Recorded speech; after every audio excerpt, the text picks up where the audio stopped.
Mixed bag, mixed bag, August 16, 2021. Vicky. There now. This is an experiment. Normally I tell sort of finished stories, and this is more of a vignette. And I just wanted to see what it was like to tell something like this. So that's the preface to this.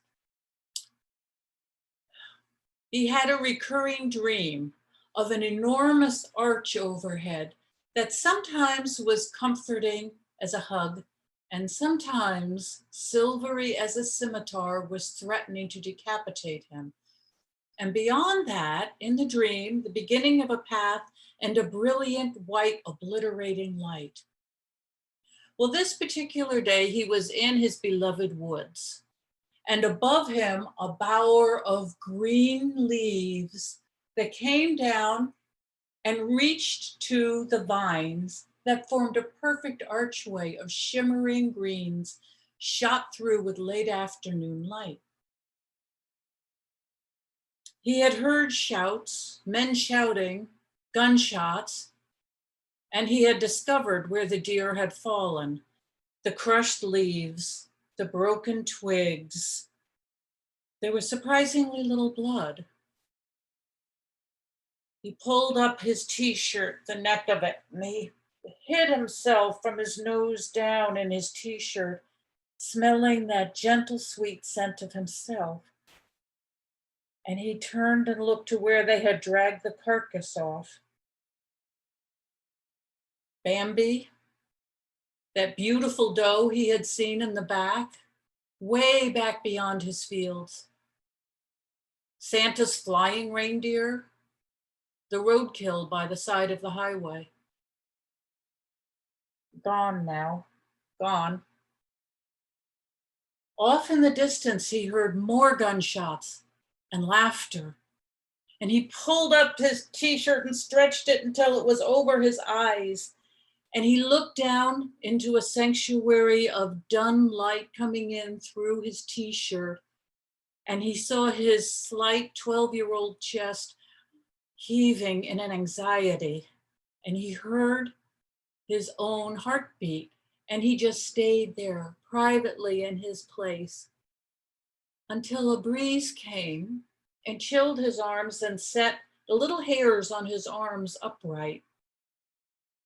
And it reminded him of how foolish he must look to the outside, a little boy with his t-shirt up like this, and he was embarrassed. So he set his trembling chin forward, and he pulled his t-shirt back down and flattened it. And he immediately smelled the fresh air and the greenness and the dried leaves and just a little bit of wood smoke. And he heard rustling with birds and all of life around him. And he turned toward the road that he came up from. But then he noticed off to the side a very thin trail, a deer path, heading mysteriously, delicately into the woods. And he watched after that fragile path for just a moment. And that was the path he decided to take. That's it. It's just a vignette. It's just I don't know, Sunday morning sitting with my coffee, and I thought, well, it's not a story, but it's a thing. I don't tell things like that, so I thought I'd just try it. Oh my gosh. With the t-shirt over the face, above his eyes, and your views, you had me visually, scent-wise, death-wise, life-wise, trail-wise. Thanks, Vicky. I feel so sorry for sensitive.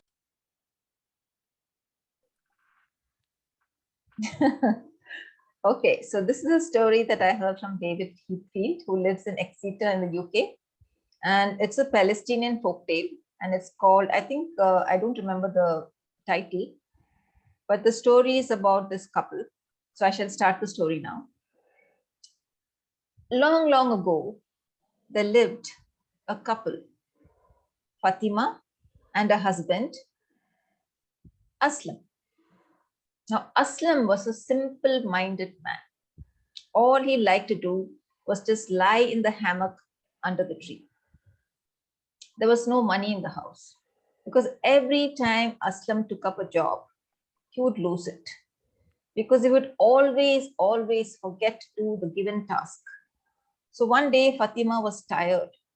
So she told him, "Listen, Aslam, there is no money in the house. Here's our cow. Take her to the market and don't come back till you have sold her. And I want at least 10 lira for the cow." Aslam didn't like the idea one bit. It was a very, very hot day, and the walk to the market was very, very long. "Do I really have to go now?" he asked. "Yes, you must."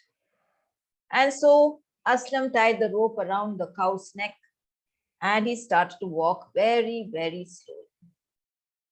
Every step he took, he felt it was so hot. He kept wiping the sweat off his brow.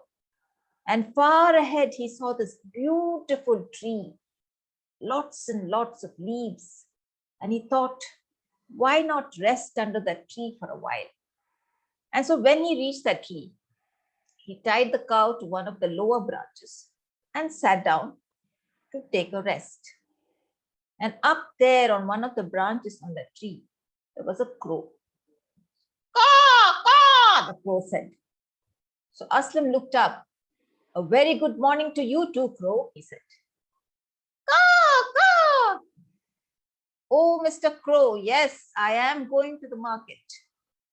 "Caw, caw." "I need to sell my cow, you see. Would you like to buy my cow?" "Caw, caw." "You're willing to buy my cow?" "Caw, caw." "That's wonderful. It saves me that trip to the market. But I want 10 lira for it." "Caw, caw." "Oh, no. I want 20 lira for it."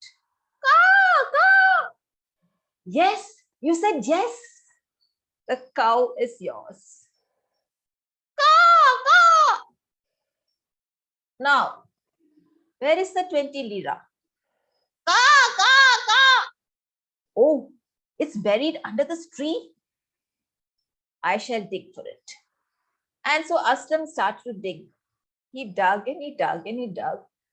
And when he looked down into the hole, he saw this huge jar. So he slowly lifted it up. It was very heavy. And when he opened the top, it was full of silver coins. He couldn't believe his eyes. He rubbed it and looked once again. He wasn't mistaken. He had seen right. There were lots and lots of silver coins. He said, "Wow." "And how many do you think he took?"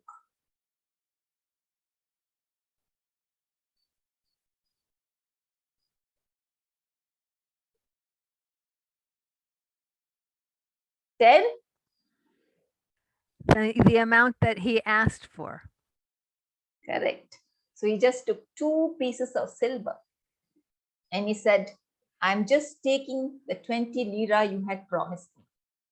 And he put the cover back on the pot, put it into the ground, and quickly covered it up, smoothened it down, and then said, "Take good care of my cow, Crow." "Caw, caw." And now Aslam was so delighted. He had taken 20 lira. All his wife had wanted was 10 lira. He couldn't wait to tell her. So he started walking very fast. His wife was very surprised. She said, "Aslam, you didn't even go to the market. You hardly left in your bag so soon." Wait, Fatima. Look, I have 20 lira. I sold that cow. I've got 20 lira for you." Whom did you sell the cow to?" to a crow. To a crow? A crow bought a cow? A crow had money? Yes, Fatima, there is a crow sitting on top of a tree. And that's how I got the money. I don't believe this, said Fatima. Take me there now. And so the two of them went back to the tree. And Aslam showed her the ground. He said, look, there's a pot buried here. That's where I got the 20 lira. Caw, caw, went the crow. There's the crow. He's witness. He's the one who gave me that money. Let's see, said Fatima. She was very, very smart. And she dug up the ground. It was easy this time. There was the pot. She brought it out. It's very heavy. She opened it. So many silver coins. So what do you think she did?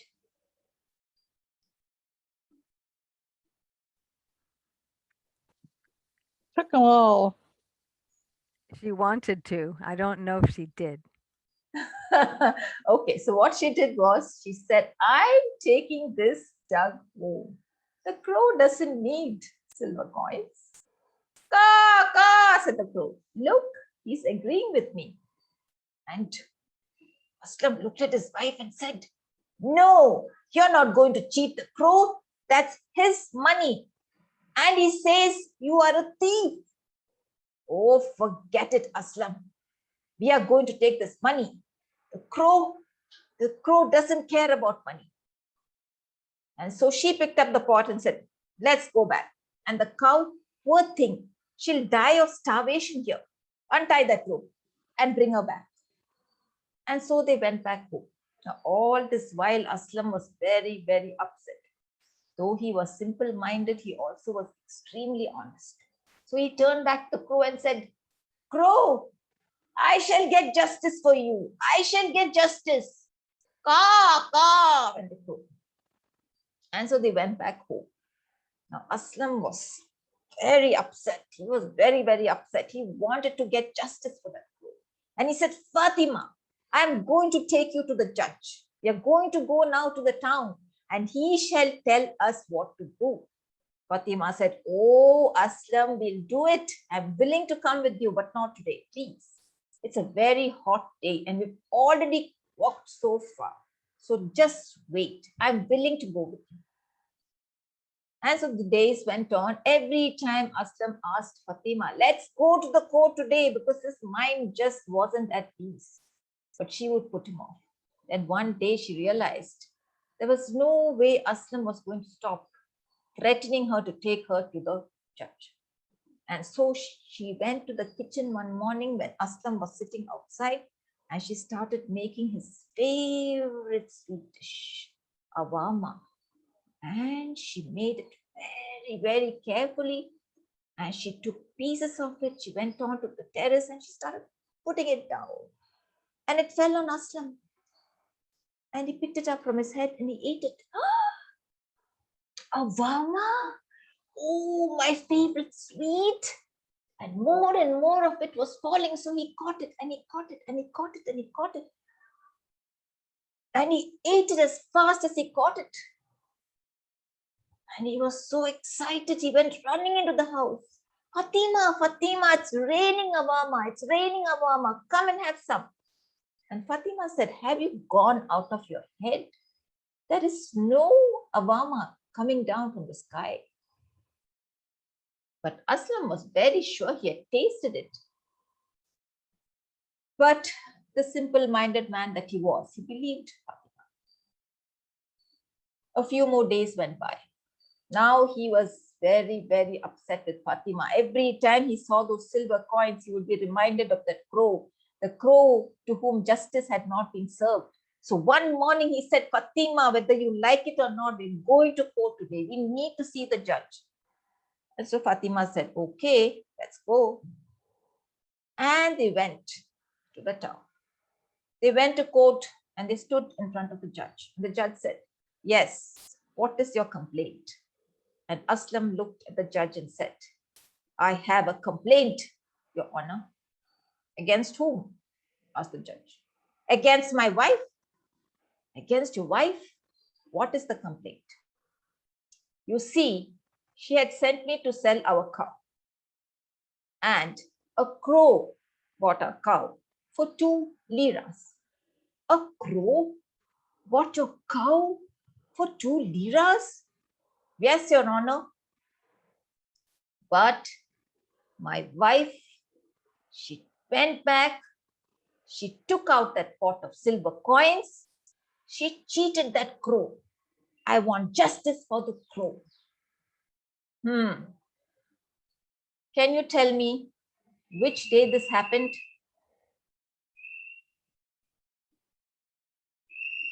Aslam was confused. He could not remember the date. Aha, he said. That was the day when it rained Avama. Rained Avama? Are you crazy? You think I have no better work here to listen to your silly stories? Get out of my court, said the judge. Now Aslam could do nothing about this. So he and Fatima went back home, and Fatima had a smile on her face. That's the end of the story. Thank you, Renu. Oh my gosh. Oh my gosh. That is a wonderful story. So Thank who you. among us, Bobby, Marion, the day it rained tortillas? Renu's story is a real wonderful take and original, but it so reminded me in the beginning of The Fisherman's Wife, and then as the story went on, of the day it rained tortillas. Yes, I think there are plenty of stories like this. There's some story in Indian story also. In fact, when David was sharing this story, somebody else in the audience said that the story there is one like this in India as well. So for me, I found the story because he says in this story, the woman is much smarter than the man.